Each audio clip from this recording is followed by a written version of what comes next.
Այ լավ է, որ ստեղ եք, լավ է մեծամասնությունը ստեղ է, ես չէի կարող չանդրադառնալ իմ այդ հնչեցված, իմ անունը հնչեցված ելույթին և իմ գործընկերների վերաբերյալ հնչեցրած մեղադրանքներին, ես Տիկին Գրիգորյանի վրա զարմանում եմ, որովհետև ամեն ինչ իր չափ ու սահմանը պետք է ունենալ, լինել պատգամավոր, մեղադրել մեզ 7 տարվա իշխանության մեջ և այս մարդկանց, ովքեր որ 35-ից 40 տարեկան երիտասարդներ են մեծամասնությամբ, մեղադրել նրա մեջ, որ այդ մարդիկ պարզվում է ապրելու տուն ունեն և դա ներկայացրել որպես կոռուպցիայի դրսևորում, անկեղծ ասած արդար չի, դուք դա արել եք ձեր ելույթի ժամանակ, տներ և այլը, դուք հարստացել եք, ես ուզում դուք ցույց տաք այն մարդկանց, ովքեր այս իշխանության ընթացքում միջին հայից ավելի շատ է հարստացել և օրինակ ասեք, թե ինչ տարբերություն իրանց և ձեր եղբոր մեջ, որ 2021 թվականին նույնպես տուն է գնել, ձեր, որ ունեք հողատարածքներ Սյունիքում, ունեք բնակարան, այսինքն ասեմ տեղերը, հասցեներով ասեմ, կհրապարակեմ, հեռախոսից մեջ է, բարձրանամիջացնեմ, ձեր հորը պատկանող, ձեր եղբորը, մի հատ հեռախոսս տուր, մի հատ հեռախոսս տուր, այսինքն ձեզ թվում է, էդ էլ չլի եկաք ներքին հանդից խոսացիք, բան արեցի, տեսանյութը տեղադրեցի, ոչ մի արձագանք չեղավ, լավ մի րոպե հերթով ենք չէ խոսում, ձեր եղբայրը աշխատում է հեծում և 2021 թվականի 29-10 թիվ գնել է բնակարան Ավան թաղամասում, դուք, անցնեմ ձեզ,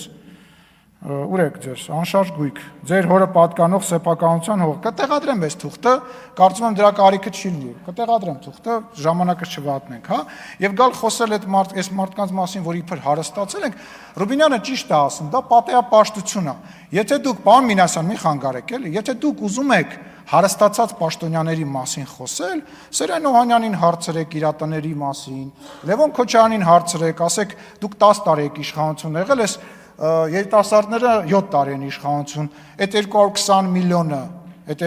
միլիոնը ոնց ես բացատրում այն դեպքում, որ այդ ժամանակ Հայաստանի Հանրապետության պաշտպանության բանակի, պաշտպանության նախարարության բյուջեն էր այդ ժամանակ այդքան, ոնց ես բացատրում, այդքանը գիտենք, այդքանը կարողացել ենք իմանանք, դա պատեհապաշտությունը հասկանում ես, որ դուք նստած լինելով մարդկանց մեջ, ովքեր որ միլիոնատերների և միլիարդատերերի համբավ ունեն, այս մարդկանց մեղադրում եք տենց բաների մեջ, ասենք, Վիգենի անունն եք տալիս, ասենք դուք գիտեք, որ բան խոսելիս պատգամավոր քաղաքական գործիչը պետք է ճշտի, իմ ընկեր Վիգենի անունն եք տալիս, ձեր նշած բնակարանը նույնիսկ չի գրանցվել և այդ ձեր նշած դրվագի մեջ ամենամեծ պրոբլեմը այն չի, որ ինչ-որ մի բիզնեսմեն գնել է ինչ-որ մի բնակարան, ամենամեծ պրոբլեմն է, որ դուք փաստացի հայտարարում եք, որ պաշտպանության նախարար Վիգեն Սարգսյանը ունեցել է շատ մեծ և թանկարժեք բնակարան Հյուսիսային պողոտայում, դուք խոսում եք Հովիկ Աբրահամյանի մասին, Հովիկ Աբրահամյանի անունն եք տալիս, հենա գնացեք հարցրեք, հեսա Հովիկ Աբրահամյանի ընկերները ստեղ նստած են, Թագուհու կողքը նստած, որը 3 բնակարան ունի, հպարտանալով ասում է 4-ն եմ առնելու, գալիս եք ստեղ ուրիշների բնակարանից եք խոսում, խոսա հարցրեք իրանից, լավ է անում գնում է, ինքը բիզնեսմեն է գնում է, հարց չկա, բայց Հովիկ Աբրահամ ՀՀԿ տասովշիկների մասին, ժողովուրդ ՀՀԿ տասովշիկները ովքեր են, Աննա Մկրտչյան, հարգելի գործընկ, Տիգրան Աբրահամյան, ովքեր են, բացատրեք, պարոն Տարոն Մարգարյան, դուք գիտեք ով է ՀՀԿ տասովշիկը, լսել եք տենց բան, կամ Հովիկ Աբրահամյանի հարստության մասին, մի հատ Աննա Գրիգորյանը բան ունի ասելու ձեզ, ինչի՞ չեք շփվում, գալուց իրար պաչիկներով բարևում եք, բա մի հատ պատասխանեք այս մարդուն, կամ դուք Հովիկ Աբրահամյանի տունը ու իմ տունը տեսել եք, եկեք գնանք մեր տուն և գնանք Հովիկ Աբրահամյանի որևիցե տներից մեկը, այդ ինչ պատեհապաշտություն է ուզում հասկանամ, էլի, Քոչարյանի բնակարաններից, այդ Քոչարյանը ուզում հասկանամ, ինչով է եկել Ղարաբաղից Հայաստանի Հանրապետություն, ախր հասկանում եք, խնդիրը դա է, կարող է ճիշտ բան ասեք, կարող է սխալ բան ասեք, բայց չի լսվում,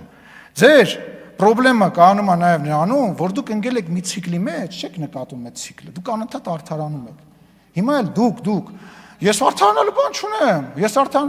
դուք եք ստատուս գրում, որ Սամվել Կարապետյանի հետ այս անգամ չեք միանալու, որտեվ հասկանում եք, որ կարծրատիպա ձևավորվել, դուք տպ թռնում եք 5 օրվա մեջ 4 կուսակցություն եք հասցնում փոխել։ Բա դրա համար եք գրում այդ բանը, որ ասեք, ես տենց բան չկա, տենց խնդիր չկա։ Դուք նյարդայնանում եք, որտեվ ստիպված եք անընդհատ արդարանալ։ Ու նյարդայնանում եք ամենաշատը, գիտեք ինչից։ Ես ասել եմ մի անգամ եւ չեմ նշել, որ ես նաև ձեզի նկատի ունեմ, որ խնդրում եմ չվիրավորվել, ես կոնկրետ վիրավորանքի իմաստով դա չեմ ասում, բայց առնետները, որոնք որ փախնում են նավից ու տենում են, որ նավը չի խորտակվում, չեն ներվայնանում,